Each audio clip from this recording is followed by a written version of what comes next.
Hi there. Have you ever wanted to have oral sex? Gran Turismo 7's update 1.69 has arrived to PlayStation 4 and PlayStation 5 users. To many players' dismay, this patch did not introduce oral sex into the Gran Turismo franchise, despite creative director Kazunori Yamauchi's constant posting on Twitter.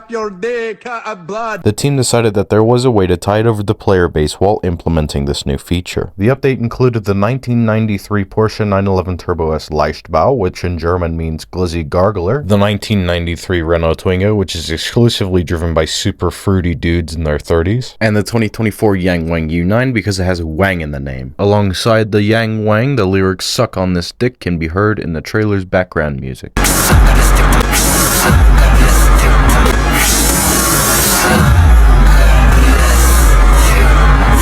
Some players have come out and said that they are glad oral sex has not been introduced to the game yet because oral sex blows.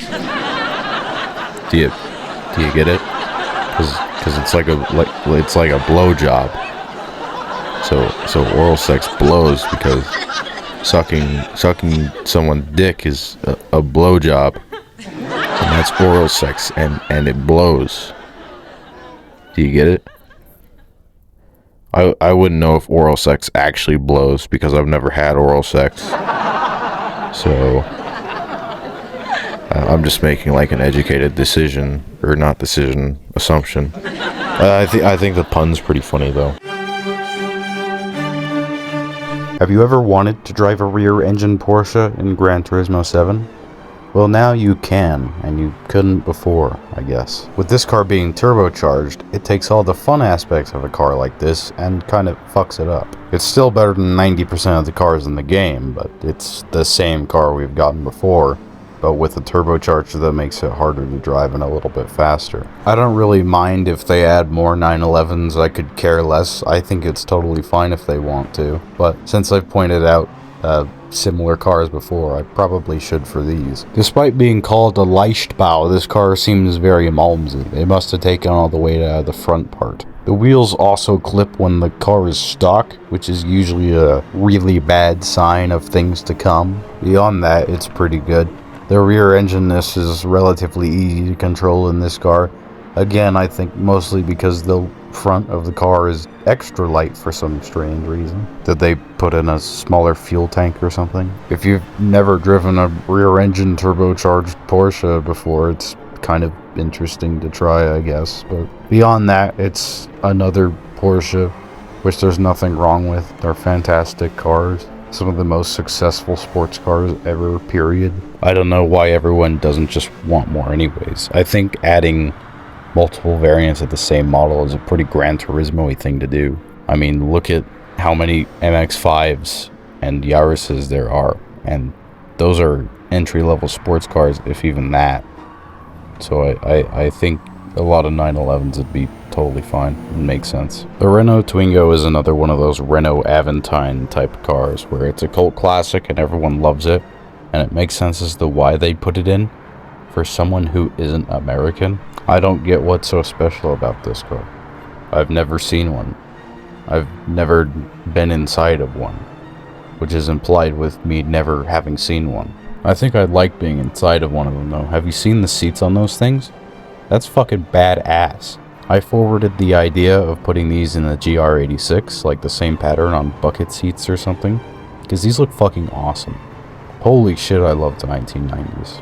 But to understand my critique of the car, you have to understand where I'm coming from. This is just an underpowered front-wheel drive piece of crap, and I even like those. The only thing carrying it are its badass seats. Its steering wheel is fucking stupid. The handling's not too bad, but the seats are the coolest thing of the car so far. God damn, those seats are so fucking cool. I want them in all of the cars I will ever own. Because it's fucking beautiful. Those seats are so cool. I love that shit. That should just be an option on cars. Why can't cars have cool, funky seat patterns like that anymore?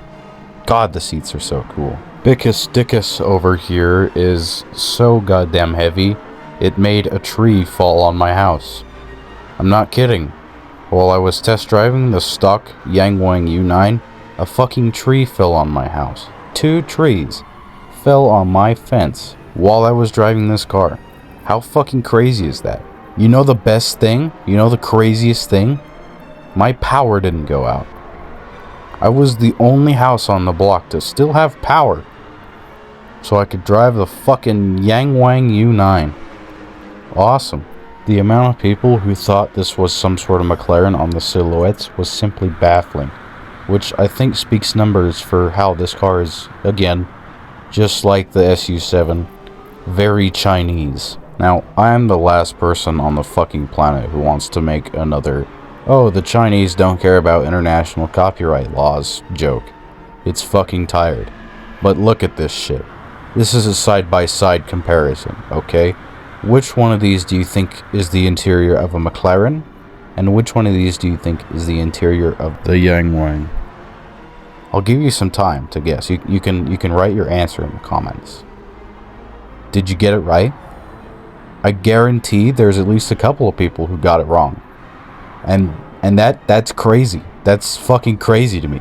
Here are some silhouettes of the exterior. I'll give you another one of these. This is the Yang Wang U9 and the McLaren Senna, okay? How many did you get? How many did you get? I probably haven't revealed it yet. I'll reveal them now. How many did you get? Did you get them right? They're mixed up. Yeah, they're mixed up. That's crazy, huh? How'd you do? Did you actually get them right? Did you get some wrong? If you got some wrong, you have to tell me. You're like obligated to tell me. It's fucking ridiculous, dude. As someone who's been a fan of McLaren Automotive for like ever, these aren't even good looking cars. I don't know why out of all the cars you could rip off, you'd want to rip off a McLaren. They're not ugly, but they're not exactly style icons or anything, except for the back of the MP412C. That car I'd like to have an update 1.69 with. I also don't know why you'd want to copy them in the year of our Lord 2024, because their CEO Zach Brown is good buddies with the likes of Donald Trump and Jeffrey Epstein, and their cars are exclusively driven by douchebags, which, let's be honest, is probably the case for the Yang Wang U9 as well. Despite having damn near 1300 horsepower and being electric, this car is not very fast in a straight line. The Ford GT has worse tires, about half as much horsepower, and is a little bit lighter, and it's significantly faster than the Yang Wang U9. Not to mention the fact that it's a Ford GT and not a fucking Yang Wang U9. Who wants to drive a car called Yang Wang? Ironically, I mean, you know I would for shits and giggles, but, like, seriously. It comes on Sports Softs, which is definitely Gran Turismo trying to up this car's handling capabilities to a unrealistic degree, because I highly doubt it comes with the equivalent of whatever Sports Softs in real life would be. If Michelin Pilot Sport 4s or Sports Hards, what the fuck is Sports Soft?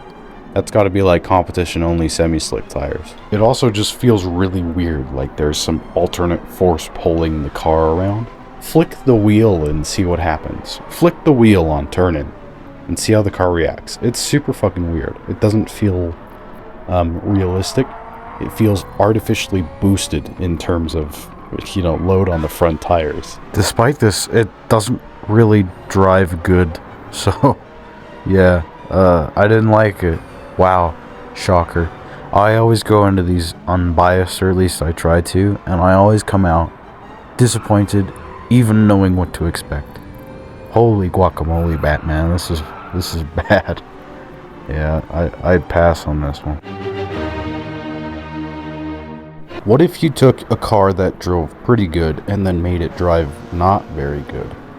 That's what the modified version of the Leichtbau is. Its rear-engined antics are very much multiplied about 7,000-fold here, but with very little tuning, and I mean very little. It was like 4 things that I changed. It became somewhat drivable to the point where I could at least get it around the track while pushing it. Still, it drives like shit. On paper, it definitely shouldn't. It doesn't make a boatload of downforce or anything, but it makes a pretty decent amount. It weighs under 2,200 pounds, so Leichtbau is a pretty appropriate name for it, and it makes over 800 horsepower, so it definitely isn't slow or anything, but it it's a handful. Beyond the straight line speed, there's nothing very noteworthy of the fully upgraded version of this car. It's just kind of a pain in the ass to drive. It did go from being completely undrivable and constantly clipping the front wheels to being, you know, somewhat drivable and not clipping the wheels at all with changing 4 values or something. Like, I only raised the car 20 millimeters and all the problems stopped happening. And then I just did roll bar, and then I took away the front downforce, and then I added some brake acceleration, whatever the fuck it is, on the differential, and then it drove okay. So it's not that hard to get it excuse me, to get it working. I'm gonna leave that in, fuck it. I don't know, man. If you like to drive Porsches, probably don't fully upgrade it and it's okay. Otherwise, it's just not that good. It drives like all the other Porsches. It has all the pros and cons of all the other Porsches. It behaves the exact same way when you fully upgrade it as all the other Porsches when they're fully upgraded. It's just nothing new. It's just more of the same if you were into that stuff, which there's nothing wrong with, because it's Gran Turismo and they put fucking 20 different variants of MX-5s into Gran Turismo 6. This thing really is like the Aventine because it drives fucking incredibly when it's fully upgraded. This car fucks really hard. There's no other way to put it. This is one of the best front-wheel drive cars ever put into the game. 233 horsepower, weighs about as much as I do, and trust me, I've been getting lighter. I'm on a diet now, and it's front-wheel drive, and it's short wheelbase, and those two things just combine to make the most beautiful automotive dance ever. So this is a great car, fully modified. It's just so much fucking fun to zip around. There's nothing more to say about it. This thing's fucking awesome, dude. You gotta try this. You gotta try this shit, man. This shit is wild. It's got the coolest seats ever put into any car ever. It's got a reasonable amount of horsepower. Finally, a reasonable amount of horsepower from a fully modified car in a front-wheel drive car. Holy shit. Guys, it's almost like if you put 200 horsepower in a front-wheel drive car. It drives a lot better than if you put 800 horsepower into that front-wheel drive car. Dude, I never would have thought. Some kind of maybe fucking genius or something would have said that a couple months ago. Otherwise, I would have no idea that is the case. It's almost like having less power in a front-wheel drive car means a better experience or something. Like, isn't that crazy? Who would have ever considered that? That's fucking insane. If you haven't yet, go buy this car and fully modify it and drive it and have fun. But by the time you're watching this, it'd be fucking unbelievable if you hadn't already done that. So, you're welcome. I wasted your time. This car, I like this car. 不过不出所料，我并不喜欢改装后的仰望。事实上，我觉得它比原厂版更糟。我敢说它更差劲。而真正觉得 Polyphony 为了让这辆车原厂开起来更好，以不切实际的方式修改了它的实体引擎。我好像还没提到这车的声浪，简直糟透了，就像 F 石头被狠狠地爆了个屁一样。我也不知道为什么会发出这种声音。这辆车改装后虽然减重了大约2000磅，但速度却没有提升。它的驾驶感受确实比小米好，但速度却慢了许多，慢得离谱。这很奇怪，因为小米只是一辆破造车，而这辆车却被定位为超级跑车。中国汽车工业真是太奇怪了。我不想再谈论它了。我的中文怎么样？你觉得怎么样？ It's time for everyone's favorite part of the video where I rant about how terrible engine swaps are for 20 minutes.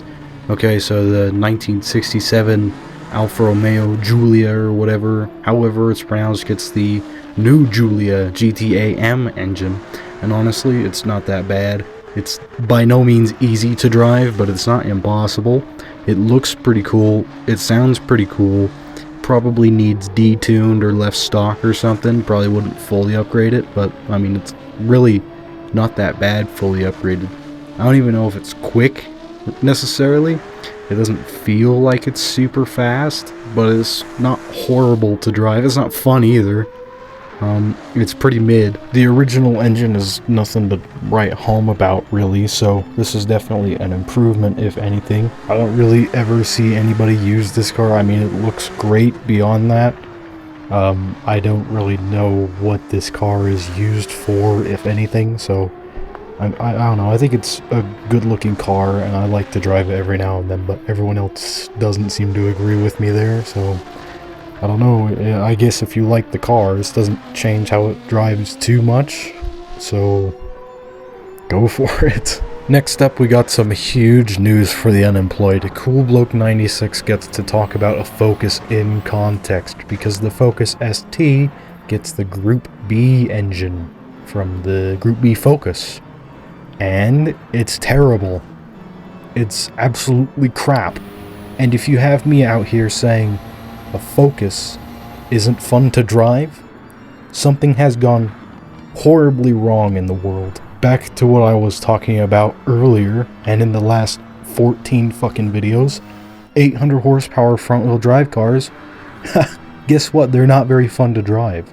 So I guess if you neuter the shit out of the Group B engine, it'll be okay. It'll certainly help with fuel consumption, but the problem is it's a torquey front-wheel drive car, so the front tires blow up after 2 laps. As cool as the 2.3 EcoBoost is, and the racing version of that engine for that matter, the 2-liter EcoBoost is just fine. I think the 2.3 racing engine is lighter than the 2-liter EcoBoost, but I don't know if that's worth like $300,000 or whatever this costs, so I'd save the money unless you really want to do endurance races with this car. I mean, it's in my garage. It's another Focus for me to... It justifies me having another Focus, so I guess it's okay. But fully upgraded, it blows cheeks, so don't even bother putting a turbo on it. This one's going to be weird to talk about. First of all, the LFA, kind of the whole point is the V10 it comes with. And you're swapping out the V12 from the F1 GTR Longtail. Second of all, who the fuck is, first of all, taking the V10 out and then spending $10 million to put in, let's be honest, an engine that was pretty good in the 90s, but compared to the V10 it comes with is fucking nothing, bro. Who in the hell is doing this swap?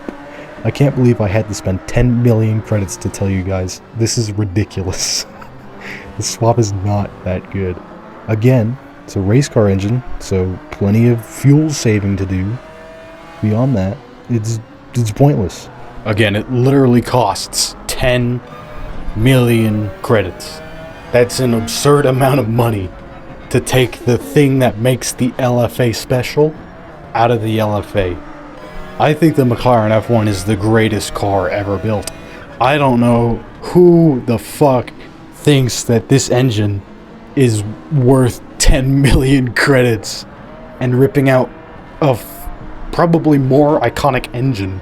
It's bizarre to me why this is even here. I really hope I'm the only person who paid for this, at least with the LFA. Holy shit, man. It is expensive for nothing. Good for endurance racing, but what the fuck is the point of using the LFA for the endurance races if you have to take the engine out of it? That's what makes that car. That's what makes it iconic, is the V10. Such a weird choice, man. The 650 gets the same engine. Okay, we're getting somewhere. It's a McLaren. The twin-turbo V8 that's in it isn't really all that special in my opinion. It's a Nissan engine, so I'm not really over the moon about those if you haven't noticed. In this game anyways. Problem with this car though is if you fully upgrade the stock engine, it actually makes more horsepower than the fully upgraded Group 2 S73. So I'm over here wondering, what the fuck, broski? What a weird decision. This engine costs 10 million credits. And the two cars you can put it in are a car with one of the most iconic engines ever that you'd never want to swap out, and a car that's faster with the stock engine. Like, what the fuck, man? If I were to tell you that you could take a little bit more weight out of the Leichtbau and put in about another 200 horsepower, would you think that that makes the car drive significantly worse? If you said yes, you'd be wrong, and you're a fucking idiot. Somehow, this drives significantly better than the stock engine. most likely because the engine in the modern Turbo S is lighter than the one in the Leichtbau. So the rear engine isn't as aggressive. I actually did the exact same suspension setup, exact same aero setup, everything. I think gearbox was different, but of course it is. It's a different track. And now it pops wheelies and drives a little bit better. It's fucking crazy fast. 1,000 horsepower will do that. Unless it's a 1,000 horsepower Chinese EV, then it'll feel like it has 400 horsepower or something. And I was very surprised to not die 14 times while driving it. I thought it would be so much worse. And it drives better. Well, there you go. That's that car, I guess. Surprisingly good. Is it worth it? Maybe if you keep it stock. I mean, I wouldn't put 1,000 horsepower into it. Ladies and gentlemen, we have a brand new Hyundai Elantra N situation with the K-swapped Kangoo. This car kind of had shitty suspension before, and this just makes it so much worse. I don't even want to talk about it. It fucking blows. Just take my word for it. I mean, you could try fossil fuels too. You know, he always seems to make it almost work with the shittiest cars on the market. But for me, no. I would not recommend it. The Megane, I think it's the fucking Volkswagen Group 3 engine again, because of course it is. It's so fucking forgettable. I don't even remember what engine it is. I know it didn't drive good though. It fucking just drove like every other goddamn car with this engine in it. It's such a shitty fucking engine, bro. Stop. Stop putting this engine in cars. It is so bad. It is not fun to use at all. No matter what car it's in. It's actually crazy to me that they keep putting it in. It is so weird. Their obsession with this shitty fucking engine in these overpowered front-wheel drive cars. What the fuck? Stop putting 800 horsepower into front-wheel drive cars. Stop. There's no reason for it. The only way to make these swaps work is to take all the fucking power out of it. And then what's the point of a goddamn engine swap? If you're just gonna make it less powerful than the fucking stock engine, what is the point? What are we doing here, guys? What the fuck? Yeah, no, I don't recommend this one. It's the same fucking garbage engine as last time. Stop. Hyundai Elantra N alert. Whoop, whoop, whoop. The fucking Renault 4 gets a K-swap. And it fucking blows. Because of course it does. It's a goddamn Renault 4 and you put 600 fucking horsepower into it, you goddamn fucking idiot. The fuck did you think was gonna happen? It drives like shit. It's terrible. It puts no fucking power down on the ground. It's shit. It's fucking garbage. Forget it. Forget about it. It's fucking trash. Stop. Stop putting high-powered engines in front-wheel drive cars. This is like the fucking 4th month in a row. What is going on? What the fuck, man? This is getting ridiculous, dude. This is fucking crazy. It's crazy how many of these there are now. Who the fuck wanted a 600 horsepower undrivable Renault fucking 4, bro? What in the name of God is going on over there? Stop, guys. Stop. I know at least one person who's on the Gran Turismo team has seen one of my videos. What the fuck? Stop. Stop it. Just stop. Just do something else. Put in less swaps. You can take the same swaps, but take out all the front-wheel drive cars with fucking 4,000 horsepower. Just do that. You'd save me money. You'd save me time and money. Please do that. Maybe while you're at it, put the 3-cylinder from the GR Corolla into the GR86. That'd be a great swap. Not fucking Dodge Tomahawk SRT-X engine in fucking Volkswagen Polo. Like, what the fuck are we doing? Okay, well, the Twingo also gets a K-swap, but this front-wheel drive car behaves normally. It works. It's still not good, but at least it doesn't feel like it's breaking the game or anything. So it's definitely an improvement. I wouldn't necessarily recommend it unless you detune it a little bit. I mean, I was running 600 horsepower and I fucking spun it. I spun a Renault Twingo. It was kind of scary, except it wasn't because it's Gran Turismo. You know what I mean. It was very, very, very unexpected. I don't know how the hell that happened. And I mean, it's pretty quick. It's not fun to drive. That's the problem. It's not really fun unless you take some power out of it. Because I know this K24 makes a lot of power stock. So you got to detune it a little bit in order for it to be good. If you do that, it could be pretty good. Aim for about 300 horsepower. Man, that'd be awesome. Yeah. This is a step in the right direction, but still not quite there. Guys, I take it all back. The Scirocco R gets the Volkswagen Group 3 engine, and oh my god, it's fucking awesome. They finally found a car that doesn't fucking suck with this engine. Oh my god, I about came in my pants when I drove this car around the Nürburgring. This has got to be one of the best driving front-wheel drive cars ever, and it makes 800 horsepower. This is the only front-wheel drive car that makes that much horsepower and is good. Oh my god, it almost drives like a normal car. It's incredible. I can't believe that there's even one car that does this, but this is it. This is it, guys. This is it. You gotta try it. Go buy a Scirocco R. Go put this engine in it and buy every fucking part. And tune it just right. Just right. Holy shit. Holy shit, boss. Oh my god. It is so fucking cool to drive. It is so fun. Go try it. Okay, well, I gotta go away. I got some dirt to play. So, see ya.